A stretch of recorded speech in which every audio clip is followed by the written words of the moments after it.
On to the vocals. Ryan is a fantastic singer. Basically, the lead vocal is just split onto two tracks because probably from different performances, maybe different days. So the main lead vocal. It's wonderful to see you, tell me where you've been. And you can hear there is some effect on it. And these are pre-fader sends, which normally, I hate pre-fader sends unless it is for a sidechain input or it is for headphones. But this is being automated, came to me this way, so I've left this. So there's a little delay and stuff, and we'll find all that later on. But just to go through the tracks, and then here,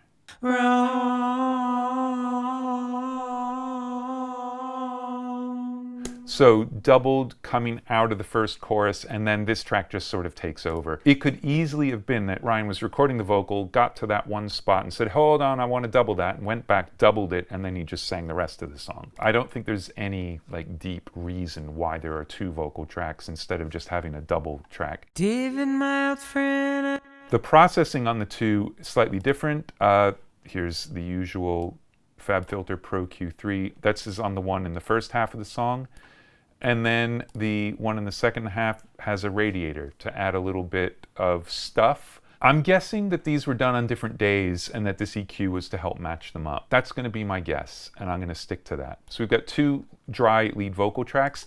Then Ryan loves putting different effects on his vocal and not just like reverb and delay and that sort of thing.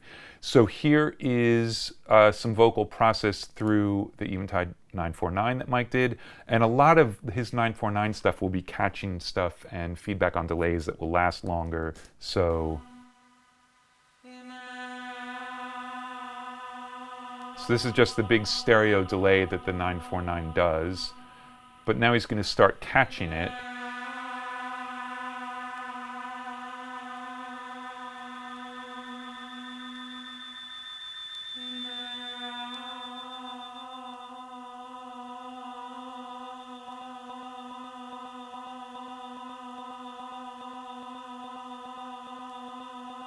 And that goes on all the way through the outro. So the outro, if you remember from the playthrough, there's a lot going on.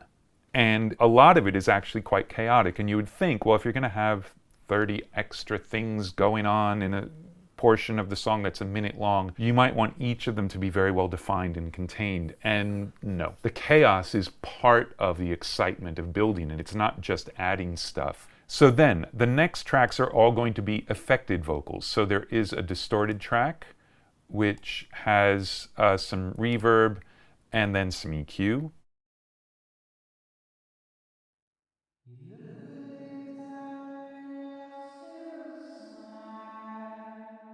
And here is, no, actually, sorry, the Vox distortion. So this is a copy of the vocal going into that reverb. It's not more distorted than the lead. It's just a copy of the lead. And I do this quite a bit where I'll make a copy of a track and then put effects on that copy. And the reason for it is you can decide, oh, you know what? I don't want that line to go in, and you're not stuck automating a send, which is the normal way you would get to a reverb. It just gives you more control. In this case, it is basically all of the song except for the end, which is when the 949 starts to really take over and the tape echo is quite loud. So this is just the reverb for the vocals. So with the lead.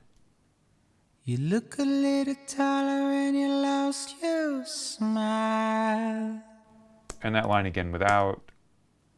You look a little taller and you lost your smile. So it's subtle, it's not that loud, but it's one of the reverbs, it's one of the vocal effects going on. Then there's the tape echo vocal.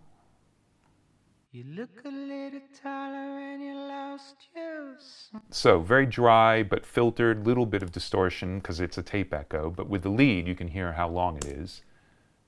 You look a little taller and you lost your smile.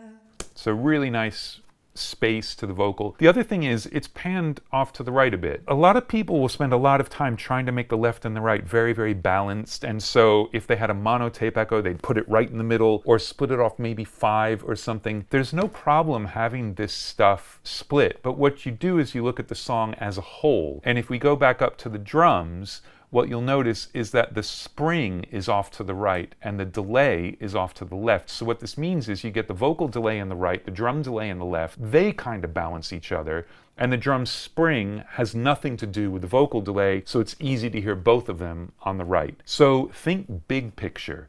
Don't think of one thing and, okay, what's the one thing that will balance that? In this case, it's the effects on stuff, and those effects balance each other in a way that makes sense when you listen to the whole track.